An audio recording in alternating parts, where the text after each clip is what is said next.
doing you guys, right? Good. Chad, congratulations on the win.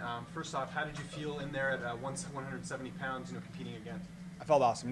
People act like I've never fought at 170. I have more fights at 170 than 155. Yeah. You know what I mean? So the weight cut's a breeze for me. I took this fight on 4 weeks' notice. Yeah. To fight at 155, it takes me 12 weeks. You know what I mean? So it was awesome. I felt great, and I was expecting a performance like that. And I know you probably don't look at the betting lines, but you were a pretty big favorite heading into this fight. Do you pay attention to that at all? Did that add more pressure at all? I don't watch it all, but I've had a million interviews and people asking me about it. It means nothing to me. Brian Camozzi wasn't coming in here to lose. 100% he was coming to fight his heart out. So it means absolutely nothing, and I was going in there to finish him, and that's exactly what happened. And you mentioned fighting on the Edmonton card. Do you like? I am fighting there. Oh, you are. Okay, so that's confirmed. Well, it's not confirmed, but I was barking at Sean Shelby from the side of the cage. I was already getting ready to a fight in Edmonton before I took this fight. Yeah. That's a fight that I was planning on happening. I saw that Camozzi's opponent got hurt, so I right away called Sean and said, "Listen, Sean, I'll step in and take the fight." He said, "Sure." So I said, "But I'm going to fight Edmonton after." And you have a preference fighting in Canada, obviously, if you have the opportunity? Absolutely. Yeah. I'll fight all my fights in Canada. It was great coming to Las Vegas, but I'm a Canadian boy, and any card that there's in Canada, you bet I'm going to be there. And Mickey Gall is an ex-opponent. What about him specifically that you want to fight him? He's just been spoon-fed. He was on Dana's show. I had to work my way here. I went through the Ultimate Fighter. I won the Ultimate Fighter. This is my 7th fight in the UFC now. And I fought all tough guys. You know what I mean? Mickey Gall fought CM Punk and Reporter who never had to fight in his life. So you know what I mean? I want to give him a test to fight a real guy. I have no disrespect against him. Good on the kid, but come fight me and things will be different. So you weren't impressed with this performance to steal another That's it. Not at all. And he seems a good kid. He definitely has some skills, but no way that he'll be able to beat a guy like me.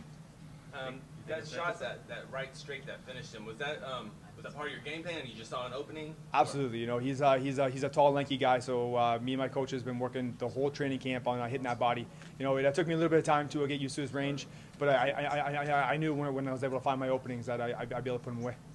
On the broadcast, they said that was to the liver, but it looked like was it to the ribs? Yeah, I think it was a right hook to the body. So if it was, I was trying to get his liver, but kind of time ran out on me, and I ended up catching him with that one. So. When you hit him and he doubled over and back, did you know right then and there that the fight was over? I knew he was hurt bad, so I didn't want to give him a chance to recover. I threw an elbow, and I almost threw like a downwards elbow. I was like, oh no, be careful. But I knew when I hit him, and I seen him fold. I seen him in other fights before get hit in the body, and he was a little soft in the body. But he's got a lot of weapons, man. He's tall. He's got great knees, great kicks. But I knew that my game plan would be I'd be way faster. I knew I had more punching power, and it was move off angle, and I looked for my shots, and I ended up finding that one. You took a few fights recently on short notice. You out of the business of doing that now. Do you feel the benefits of?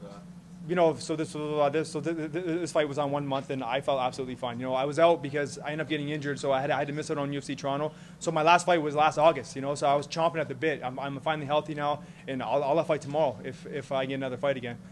And your last couple training camps have been at home in London, which I know you really prefer as far as being close to family and everything. Yeah. Just talk about your team a little bit, which I think is kind of underrated at this point. Yeah, we have killers back in London, Ontario that people don't realize. I have awesome coaches: Andrew Elliott, Leo Laux. I got Mark Hominick there, Sam Stout, Jesse Ronson, Chris Clements. Yeah.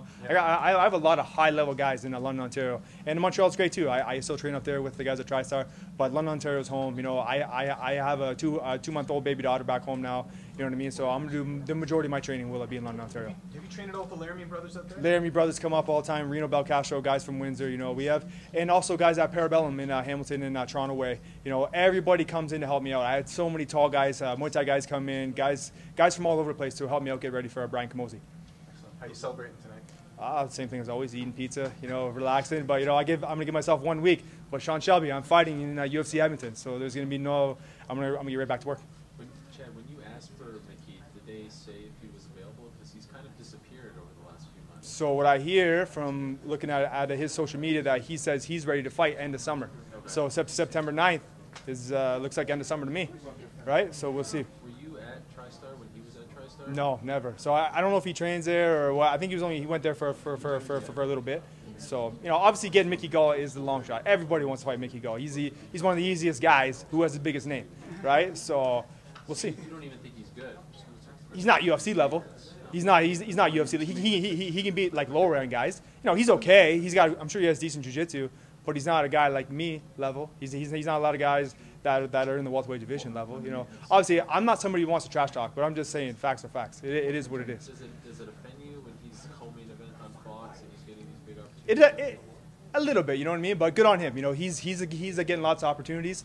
So you know, if they ever match that fight up, it's definitely not gonna go well for him. I'm just curious. You mentioned London, Ontario. There was a time when that was sort of the hub of MMA in Canada with Sean Tompkins. Yep. Do you sort of feel like you're the new era that's going to bring them back? You mentioned Stout and Hominick. These guys Yep. are sort of exactly anymore, right? But you're the one who's going to bring it back to dominance. That's it. So Hominick, Stout, and those guys, Sean Tompkins, we're the pioneers, and I'm kind of the next guy who's coming in. And then there's guys like the Laramie brothers who are kind of after me. You know what I mean? So I take great pride in kind of being the next leader and building up guys that are coming up underneath me.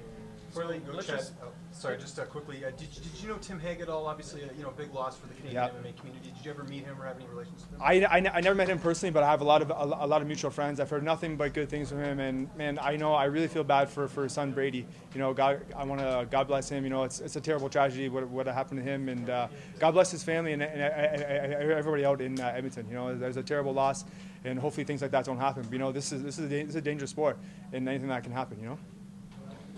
So let's just say that hypothetically Mickey Gall is watching an internet video and he's watching you. What would you say to him directly? Come fight me, UFC Edmonton. You know, this is your chance. Let's do it. All right. Congratulations, sir. Thanks, you guys. I appreciate it.